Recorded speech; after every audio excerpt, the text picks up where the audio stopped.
لله رب العالمين والصلاة والسلام على سيد الأنبياء والمرسلين وعلى آله وأصحابه أجمعين أما بعد. أعوذ بالله من الشيطان الرجيم. بسم الله الرحمن الرحيم. ومن يعش عن ذكر الرحمن نقيض له شيطانا فهو له قرين وإنهم ليصدونهم عن السبيل ويحسبون أنهم مهتدون حتى إذا جاءنا قال يا ليت بيني وبينك بعد المشرقين فبئس القرين. وقال وإذ صرفنا إليك نفرا من الجن يستمعون القرآن فلما حضروه قالوا أنصتوا فلما قضي ولوا إلى قومهم منذرين. تمام قسم کی تعریفات اللہ رب العزت ہی کے لیے لا وصلہ والے. محترم حاضرین، جیسا کہ بعد نماز تراویح کے درس قرآن کا الحمدللہ جو سلسلہ مختصراً جاری ہے، تو اس میں آج کی تراویح کے اندر ہم نے سورہ زخرف، سورہ دخان، سورہ جاسیہ اور سورہ احقاف یعنی مکمل پون پارہ تراویح کی نماز میں سنا ہے. تو اس پون پارے کے اندر بہت ساری ایسی چیزیں جو قابل غور اور قابل عمل ہے اور جس میں ہمارے لیے بہت زیادہ تنبیہ بھی بیان کی گئی ہے. سب سے پہلے تو اللہ رب العزت نے ان آیات میں حضرت ابراہیم علیہ السلام اور ان کے قوم کا ذکر کیا، اور اسی ذکر کو اللہ نے قرآن مجید میں اور بھی بہت سارے مقامات پر جو ہے ذکر کیا ہے کہ ابراہیم نے اپنے باپ کو، اپنے قوم کو جو ہے دعوت دی. تو دعوت کا جو بھی ان کا انداز رہا ہے مختلف طریقوں سے جو ہے اس کو یہاں پر بیان کیا گیا ہے. تو ہم اس کو سنتے آ رہے ہیں کہ حضرت ابراہیم نے اپنے قوم کو اور اپنے باپ کو جس انداز سے دعوت دی اور قوم کا جو رویہ، قوم کا جو جواب رہا ہے، ہم اس کو اس سے پہلے بھی سن چکے ہیں. اس سے تھوڑا آگے چلنے کے بعد کچھ آیتوں میں اللہ رب العزت نے بڑی سخت تنبیہ فرمائی ہے ان لوگوں کے لیے جو صرف وقتی طور پر اللہ تبارک و تعالیٰ کا ذکر کر لیتے ہیں، یا پھر ذکر میں چند دنوں کی عبادتیں، چند دنوں کی تلاوت قرآن اور چند دنوں کے اعمال صالحہ جن کو رمضانی مسلمان کہا جا سکتا ہے کہ رمضان میں جو ہے کچھ نیک اعمال کر لیے اور نماز روزہ وغیرہ، اور اس کے بعد میں وہی چال بے ڈھنگی جو پہلے تھی سو اب بھی ہے. یہ حال مسلمانوں کا ہو جاتا ہے. تو اللہ نے اسی چیز کو یہاں پر بیان کیا، وَمَنْ يَعْشُ عَنْ ذِكْرِ الرَّحْمَنِ نُقَيِّضْ لَهُ شَيْطَانًا فَهُوَ لَهُ قَرِينٌ. اور جو شخص رحمان کی یاد سے غفلت کرے، رحمان کی یاد یعنی اللہ تبارک و تعالیٰ کی عبادت و بندگی، اس کے احکامات اور اس کے فرائض پر عمل کرنا، یعنی شریعت سے جتنی چیزیں جڑی ہوئی ہیں ان ساری چیزوں سے غفلت اور لاپرواہی برتنا. تو جو انسان اس طرح کرتا ہے یعنی دین سے دور ہو جاتا ہے، تو ہم اس پر جو ہے ایک شیطان کو مقرر کر دیتے ہیں اور وہی شیطان جو ہے اس کا ساتھی اور دوست بن جاتا ہے. تو ویسے تو سال کے 11 مہینے بھی شیطان کئی شکلوں میں ہمارے پاس میں موجود ہے، موبائل کی شکل میں، ٹی وی کی شکل میں، اور دین سے دوری کی شکل میں، کاروبار کی شکل میں، دنیا داری کی شکل میں. یہ ساری وہ شکلیں جو انسان کو اللہ کی یاد سے غافل کر دے، یہ ساری شکلیں جو ہیں شیطانی شکلیں ہیں. تو کسی نہ کسی طریقے سے شیطان جو ہے بہکا کر اپنا کام تمام کرتا ہے اور ہماری حرکتوں کو دیکھ کر جو ہے وہ بیٹھ کر ہنسنے لگتا ہے. ایسے کم بخت کو اللہ جو ہے ہمارا دوست بنا دیتے ہیں. تو کیا ہوتا ہے، وَإِنَّهُمْ لَيَصُدُّونَهُمْ عَنِ السَّبِيلِ وَيَحْسَبُونَ أَنَّهُمْ مُهْتَدُونَ. شیطان جو ہے ایک بہترین بہترین قسم کی وہ پٹی پڑھاتا ہے، جس طرح اس نے حضرت آدم و حوا علیہ السلام کو پٹی پڑھائی تھی۔ کیا پٹی پڑھائی تھی؟ انی لکما لمن الناصحین، میں جو ہے تمہارا خیر خواہ ہوں، میں تمہارا ہمدرد ہوں، میں تمہارے بارے میں بہتری ہی چاہتا ہوں۔ یہ کہاں پٹی پڑھائی تھی؟ اس نے جنت میں پٹی پڑھائی تھی، اور اس کے اسی بہکاوے میں آ کر جو ہے ان سے غلطی کا صدور ہوا، جس کی وجہ سے وہ جنت سے دنیا کی طرف ہکال دیے گئے۔ تو شیطان جو ہے کیا کرتا ہے؟ انہیں اللہ تبارک و تعالیٰ کے راستے سے روکتا ہے۔ جو انسان دین سے دور ہو جاتا ہے، شیطان اس کا دوست بن جاتا ہے، اور پھر اس کو دینی کاموں سے وہ روکنے لگتا ہے، اور یہ اسی خیال میں رہتے ہیں کہ یہ جو ہے ہدایت یافتہ ہے۔ شیطان اس کو اللہ کے راستے سے روکتا بھی ہے، دینی کاموں سے، عبادتوں سے، خیر خیرات سے، اعمال صالحہ سے، ساری چیزوں سے روکتے ہوئے اس کو یہ کہتا ہے کہ تو جو کر رہا ہے یہ بالکل صحیح ہے۔ اب وہ چاہے جس بھی ڈگر پر چلے، اس کا عمل چاہے جو بھی ہو، تو نے اتنا جو کچھ کر لیا ہے، رمضان میں کچھ روزے رکھ لیے، کچھ عبادتیں، کچھ نفل اور کچھ صدقہ و خیرات، تو نے یہ جو کیا ہے جس کی بے شمار فضیلتیں بیان کی گئی تھی، ایک نیکی کا گناہ 7، 10، 700 گنا تک تو نے کتنے کروڑوں نیکیاں کما لی ہے۔ اب تجھے 11 مہینے جو ہے بے فکری سے زندگی گزارنے کا کام ہے، پھر رمضان آئے گا، پھر تیرے گناہوں کی سروسنگ ہو جائے گی، اور پھر تو نیک اعمال کرے گا۔ اسی طرح شیطان جو انسان کو پٹی پڑھاتا رہتا ہے، حتی اذا جاءنا قال یا لیت بینی و بینک بعد المشرقین فبئس القرین۔ تو اس طرح کے ڈھکوسلے اور شیطان کی اس طرح کی خیر خواہی جو ہے انسان کو دنیا کے اندر وقتی طور پر سمجھ میں نہیں آتی ہے۔ انسان گناہ کرتا ہے تو شیطان دماغ میں یہ بات ڈال دیتا ہے چھوٹا گناہ ہے، توبہ کا دروازہ تو کھلا ہوا ہی ہے، استغفار پڑھ لے، قرآن کا ایک حرف پڑھے گا تو ایک نیکی 10 نیکیوں کے برابر، سارے گناہ دھل جائے پھٹاک سے۔ تو شیطان جو ہے اس طرح انسان کو گمراہ کرتے رہتا ہے، اور پوری زندگی انسان کی جو ہے اسی حساب سے گزرتے رہتی ہے۔ لیکن اللہ کہتا ہے حتی اذا جاءنا قال یا لیت بینی و بینک، یہاں تک کہ جب وہ ہمارے پاس آئے گا، یعنی انسان جب اللہ کے پاس میں آئے گا تو کہے گا کاش میرے اور تیرے درمیان جو ہے مشرق اور مغرب کی دوری کے برابر دوری ہو جاتی ہے۔ دنیا میں تو میرا جو ساتھی بنا، کاش کہ میں تجھ سے دور ہو جاتا، تو مشرق میں ہوتا، میں مغرب میں ہوتا، تیرا میرا کوئی واسطہ نہیں پڑتا۔ تو نے کیا کر دیا؟ تو نے پوری زندگی مجھے جو ہے چاکلیٹ دیتا رہا، اور میں پوری زندگی اسی حساب سے جو ہے گزارتا رہا، اور آج مجھے پتا چل گیا ہے کہ تو میرا بہت برا ساتھی ہے۔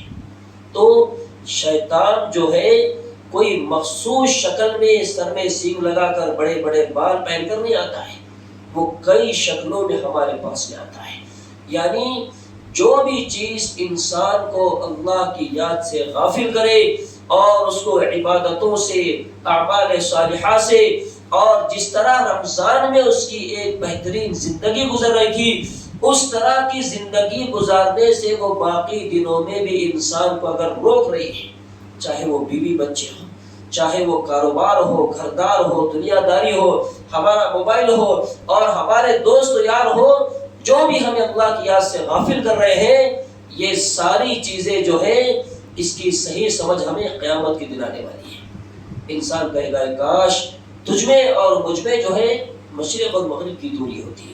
اس میں ان لوگوں کے لیے بڑی سخت تنبیہ ہے جو صرف رمضان کے حد تک جو ہے اپنے ایمان اور اپنے اسلام اور مسلمان ہونے کا جو ہے ثبوت دیتے رہتے ہیں۔ رمضان ہو گئی، بس اس کے بعد میں جو ان کی پرانی چالیں تھی، پرانے معاملات تھے، اسی پر آ جاتے ہیں۔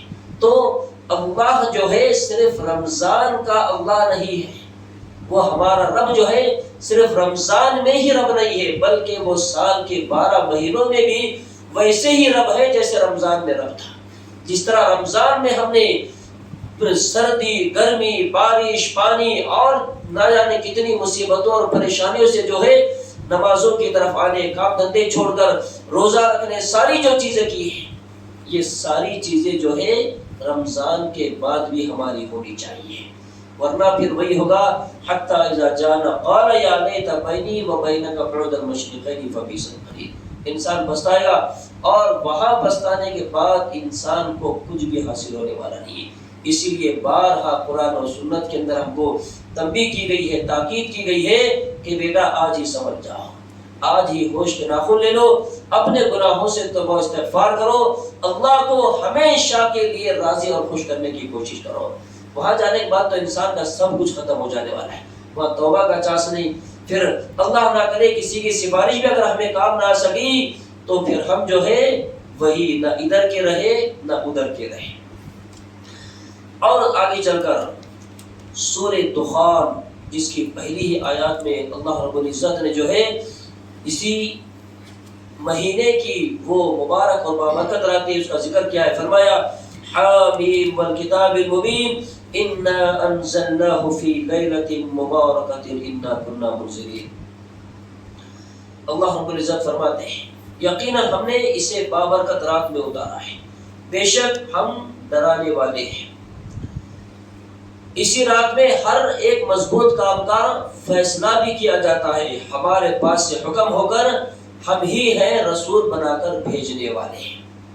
تو یہ وہی مبارک راتیں جو ہم سے رخصت ہو رہی ہیں، اور کیوں نہ ہو یہ مبارک رات جس رات میں اللہ رب العزت نے قرآن مجید کا نزول کیا، جس رات کی عبادت جو ہے 1000 مہینوں کی عبادت سے بہتر ہے، جس رات میں جو ہے فرشتے آسمان دنیا پر اللہ کی رحمت کو لے کر اترتے ہیں۔ یہ ساری جو چیزیں ہیں یہ کیا ہے؟ کیا یہ صرف بولنے اور سننے کے حد تک ہے؟ نہیں، بلکہ اللہ نے اس کے اندر وہ خصوصیات رکھی ہوئی ہیں کہ انسان جو ہے ان مبارک راتوں کی ان مبارک ساعتوں کو غنیمت جان کر، ساری زندگی تو سونا، کام دھندے کرنا اور دیگر چیزیں کرنا ہے، لیکن اگر ان 10 راتوں میں بھی انسان اگر یہ سوچ کر کہ دیکھ لی جائے گی، ابھی اگلی تاخ آئیں گی، اس میں جگ لیں گے، اس میں دعا کر لیں گے، اس میں توبہ استغفار کر لیں گے، کسی کی زندگی کا کیا بھروسہ؟ یہ 10 راتیں جو دی گئی ہے اس مبارک رات کی برکتوں کو سمیٹنے کے لیے ہمیں دی گئی ہے۔ تو ہم دعا کریں کہ اللہ جو ہے اسی رات کے اندر بہت سارے بڑے بڑے اور مضبوط کاموں کا فیصلہ کرتے ہیں۔ اب ہماری زندگی کا کوئی بھی فیصلہ، کوئی بھی معاملہ اگر رکا ہوا ہے، ہمیں اولاد نہیں ہے، روزی روٹی سے پریشان ہے، صحت و تندرستی نہیں ہے، اور دنیا بھر کے بے شمار جھمیلے ہمارے سروں پر اگر سوار ہے، تو ہمارے لیے جو ہے دروازہ کھلا ہوا ہے، اللہ کے سامنے آئے، روئے، گڑ گڑائے، ہم یہ نہ سوچیں کہ میں نے اتنے گناہ کر لیے ہیں، میں تو ایسا ہو گیا ویسا ہو گیا ہو، کیا منہ لے کر میں اللہ کے سامنے جاؤں گا؟ نہیں۔ 99 لوگوں کا قتل کرنے والا شخص جس نے 100 لوگوں کی گنتی پوری کر دی تھی، قتل کتنا بڑا گناہ ہے۔ اللہ نے سورہ 7 بارے کے اندر فرمایا ہے کہ ایک انسان کا قتل کرنا پوری انسانیت کے قتل کرنے کے برابر ہے، اور یہ گناہ کبیرہ ہے، اور اس کی سزا دنیا کے اندر جو ہے قتل کے بدلے قتل کرنا ہے۔ اتنا بڑا گناہ، اتنے بڑے گناہوں کا اتنا بڑا قاتل، صرف دل میں ندامت کی چنگاری پیدا ہوئی اور اس کو کسی نے بتلایا کہ فلاں بستی میں جاؤ، وہاں نیک لوگ رہتے ہیں، وہاں جا کے نیک اعمال کر لینا۔ بس اس نے دل میں ٹھان لیا اب میں نیک بستی میں جا کر نیک کام کروں گا، اللہ نے راستے میں اس کو موت دے دی، اور وہ انسان جس نے 100 قتل کیے تھے وہ جنت میں چلا گیا۔ تو توبہ کا دروازہ ہمارے لیے ہمیشہ کھلا ہوا ہے۔ ہم یہ نہ سوچیں کہ اب تو ایسا ہو گیا ہے، میں کیا منہ لے کر اللہ کے سامنے دعا کروں؟ نہیں، شیطان اور ہمارے وساوس اور ہمارا نفس جو ہے ہمیں ان ساری چیزوں سے روکتا ہے کہ کیا کرے گا کر کے، ابھی تیری جوانی ہے، ابھی شوق بانی کرنے کی عمر ہے، ابھی جو کرنا ہے کر لے، بعد میں اللہ اللہ خیر صلی اللہ، مسجد بغیر توبہ استغفار تو یہ کرنا ہی ہے۔ یہ خیالات اور یہ وسوسے انسان کو جو ہے ہمیشہ نیک اعمال سے روکتے رہتے ہیں۔ اور پھر آگے چل کر سورہ احقاف میں اللہ رب العزت نے جو ہے جنات، جن کو انسانوں کے برابر جو ہے اللہ کی عبادت کے لیے پیدا کیا گیا ہے، اور اللہ کے رسول صلی اللہ علیہ وسلم کو جو ہے جن و انس دونوں کی طرف نبی اور رسول بنا کر بھیجا گیا تھا۔ تو ایک مرتبہ اللہ کے رسول صلی اللہ علیہ وسلم جو ہے سورہ رحمان کی تلاوت کر رہے تھے، اسی نقشے کو اللہ نے یہاں پر بیان کیا وَإِذْ صَرَفْنَا إِلَيْكَ نَفَرًا مِنَ الْجِنِّ، اور یاد کرو جب کہ ہم نے جنوں کی ایک جماعت کو تیری طرف متوجہ کیا کہ وہ قرآن سنے، بس جب نبی کے پاس پہنچ گئے تو ایک دوسرے سے کہنے لگے خاموش ہو جاؤ۔ جنات اگر بولے بھی، جنات کچھ کرے بھی تو ہمیں کوئی پتہ نہیں چلتا، لیکن چونکہ اس امت کو جناتوں کے ذریعے سے بھی اللہ نے درس دیا ہے، کہیں پر چوٹی کے ذریعے سے، کہیں پر ہدہد پرندے کے ذریعے سے، اور کہیں پر جناتوں کے ذریعے سے، کہیں پر کتے کے ذریعے سے، اللہ نے جو ہے یہ ساری جو چیزیں دعوت کو جوڑ کر بیان کی ہے یہ ہماری رہنمائی کے لیے کی ہے۔ چوٹی اپنی قوم کی فکر کر رہی ہے، ہدہد پرندے کو فکر لگی ہوئی ہے کہ اس روئے زمین پر اللہ کے علاوہ دوسرے کی عبادت کی جا رہی ہے، اور یہ جنات جنہوں نے اللہ کے رسول صلی اللہ علیہ وسلم سے کلام سنا، اللہ کے رسول کے پاس پہنچے تو آپس میں کہنے لگے خاموش ہو جاؤ۔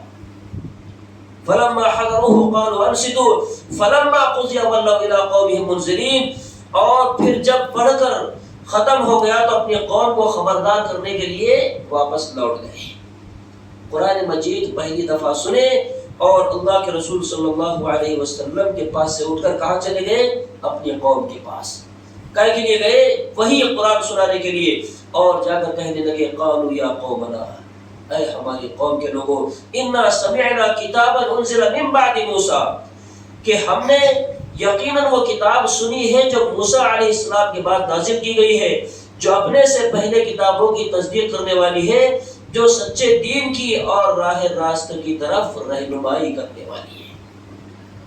اس چھوٹی سی آیت کے اس چھوٹے سے ٹکڑے کے اندر انسان کو اللہ کی کتاب پر، اس کی ذات پر، رسول پر ایمان لانے کا پورا ڈاٹا سمجھا دیا گیا ہے۔ ایسی کتاب جو موسیٰ علیہ السلام کی بعد نازل کی گئی، اور جو پچھلی ساری کتابوں کی تصدیق بھی کرتی ہے، اور ساتھ ہی وہ تمہیں جو ہے راہ راستہ کی طرف رہنمائی کرتی ہے۔ اپنی قوم کو دعوت دی اور یہ بھی کہا کہ یا قومنا اجیبوا داعی اللہ، اے میرے قوم کے لوگوں، اللہ کا جو داعی تمہارے پاس میں آیا ہے، اللہ نے جو چیز تمہارے پاس میں بھیجی ہے اس کو قبول کر لو اور اس پر ایمان لاؤ، تو کیا ہوگا؟ یغفر لکم من ذنوبکم ویجرکم من عذاب الیم۔ اللہ کے داعی کی بات کو سن لو اور اس پر ایمان لاؤ تو اللہ تمہارے گناہوں کو بھی بخش دے گا اور تمہیں دردناک عذاب سے جو ہے نجات بھی دے دے گا۔ لیکن اگر نہیں سنو گے، نہیں مانو گے، ومن لا يدعي اللہ، اور جو شخص اللہ کے بلانے والے کا کہا نہ مانے گا، بس وہ زمین میں کہیں بھاگ کر اللہ کو عاجز نہیں کر سکتا۔ اندازہ لگائیں جنات جس کو اللہ نے کتنی بڑی طاقت دی ہے، مہینوں کا، سالوں کا سفر وہ جو ہے منٹوں اور سیکنڈوں میں کر سکتے ہیں، اور انسان تو اس سے کئی گنا زیادہ عاجز ہے۔ اور اگر تم اللہ کی بات کو اگر نہیں مانو گے، اللہ کے داعی نے جو پیغام تو تم تک پہنچایا ہے، تو تمہارے اندر ایسی ذرہ برابر بھی طاقت نہیں ہے کہ تم جو ہے زمین میں کہیں بھاگ کر چھپ جاؤ، کہیں جا کر پناہ لے لو۔ کیوں؟ تو یہ پوری زمین اللہ کی ہے، پوری کائنات اللہ نے بنائی ہے۔ تم اللہ تبارک و تعالیٰ کی ذات سے، اس کے علم سے، اس کی قدرت سے اپنے آپ کو کہیں بھی چھپا نہیں سکتے، لہذا تم لوگ جو ہے اس دعوت کو قبول کر لو۔ اولئک فی ضلال مبین، اور جو شخص اللہ کے بلانے والے کا کہا نہ مانے گا، بس وہ زمین میں کہیں بھاگ کر اللہ کو عاجز نہیں کر سکتا، نہ اللہ کے سوا اور کوئی اس کے مددگار ہوں گے۔ یہ لوگ جو ہے کھلی گمراہی میں پڑے ہوئے ہیں۔ تو انسان کے پاس میں اللہ رب العزت نے دعات و مبلغین اور انبیاء و رسول علیہ السلام کی شکلوں میں داعیوں کو بھیجا ہے۔ اب وہ چاہے جس بھی شکل میں ہو، کوئی عالم دین ہو یا پھر کوئی انسان کسی بھی فیلڈ میں رہ کر اگر ہمیں دعوت اللہ کا اگر کام دے رہا ہے تو ہماری ذمہ داری بنتی ہے کہ ہم اس کو جو ہے قبول کر لیں۔ قبول کرنے کے بجائے ہمارے پاس میں کوئی چارہ نہیں، ہم کیا کر لیں گے؟ اگر ہم نے قرآن و سنت کا کوئی فیصلہ اگر قبول نہیں کیا ہے تو ہم کیا تیسماری کر لیں گے؟ کچھ نہیں کر سکتے۔ ہم کو تو عاجز ہو کر، بے بس ہو کر اللہ کے سامنے کھڑا ہونا ہے۔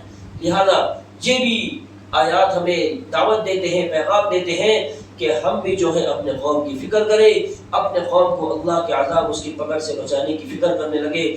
اللہ رب العزت جو ہے ہماری دنیا بھی سنوار دیں گے اور انشاءاللہ آخرت بھی سنواریں گے۔ اللہ رب العزت سے دعا ہے الہ العالمین قرآن و سنت کے جو بھی احکامات ہم سن رہے ہیں اللہ ان پر سب سے پہلے مجھے اور ہم تمام کو عمل کرنے کے ساتھ ساتھ ان باتوں کو دوسروں تک پہنچانے کی توفیق عطا فرمائے۔ آمین وآخر دعوانا۔